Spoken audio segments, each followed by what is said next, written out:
హైదరాబాద్ లోనే the best gastroenterology hospital Ananya hospital Kukatpally. Appointment కై call చేయండి.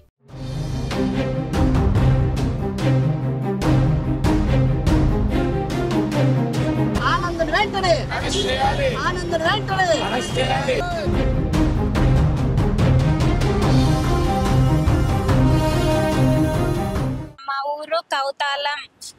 ఆనంద్ నన్ను పెళ్లి చేసుకుంటానని చెప్పి బట్టలు మెట్టలు అన్ని తీసుకొని వచ్చినాడు సార్.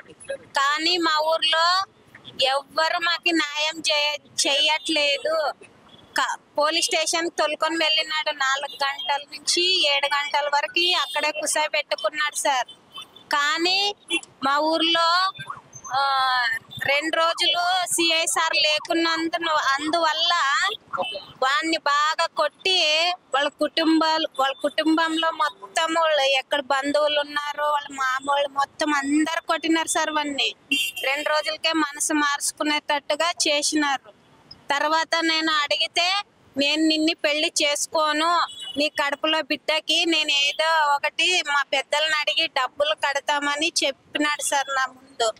నేను చనిపోతానంటే నేను కూడా చనిపోతానని అన్నాడు. కానీ ఉత్తు మాటలతోనే అన్నాడు, అంతేగాని తర్వాత మా పెద్దల సమక్షంలో మా నాన్న మా అమ్మ నూనె తాగాలని పెట్టుకున్నారు సార్. కానీ మా పెద్ద నాన్న వచ్చేకేసి నీ బిడ్డకి ఎట్లన్నా కానీ న్యాయం జరుపుదామని తొలుకొచ్చినాడు సార్. మా అమ్మని మా నాన్నని తొలుకొని వస్తే అప్పుడు మేము ఈరన్నని కలిసి ఇక్కడ కర్నూలుకి వచ్చినాం సార్. మేము న్యాయం జరపండి అని. మాది కౌతాలం సార్. నాకు మన దగ్గర పెళ్ళే కావాలి సార్. నాకు పెళ్ళే కావాలి సార్. 7 నెలలు గర్భవతిని కదా సార్. నన్ను ఇప్పుడు నా కడుపులో బిడ్డకి తండ్రి అంటే ఎవరని చెప్పాలి కదా సార్. అందుకే నాకు పెళ్ళే కావాలా. అందరు కలిసి నాకు న్యాయం జరిపించాలని కోరుకుంటున్నాను సార్. ఈరోజు కౌతాలం చెందినటువంటి దివ్యాంగురాలు కోసం ఈరోజు మేము గాంధీ విగ్రహం దగ్గర నిరసన తెలియజేస్తున్నాము.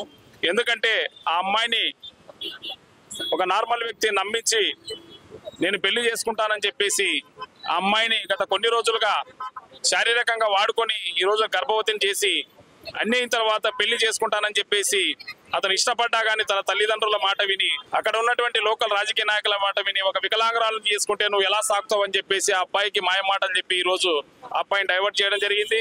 అదే విధంగా ఆ డైవర్ట్ చేసే సందర్భంలో కూడా ఆ అమ్మాయి మీద మానసికమైనటువంటి మాటలు ఎన్నో, నువ్వు గుడ్డిదానివి నువ్వు ఎలా పని చేస్తావు ఇక్కడ వచ్చి వీళ్ళకి అని చెప్పేసి మానసికంగా అమ్మాయిని చాలా నిరుత్సాహం గురి చేశారు. అదేవిధంగా ఏదైతే ఎవరైతే అమ్మాయిని మానసికంగా లేదంటే ఈ అబ్బాయిని తప్పుదోవ పట్టించారో వాళ్ళందరి పైన ప్రభుత్వం వారు తగు చర్యలు తీసుకొని ఆ పాపకి న్యాయం జరిగే విధంగా చేయాలని మేము ఈరోజు ఎస్పీ గారిని అదే విధంగా జడ్జి గారిని కూడా కలవడం జరిగింది.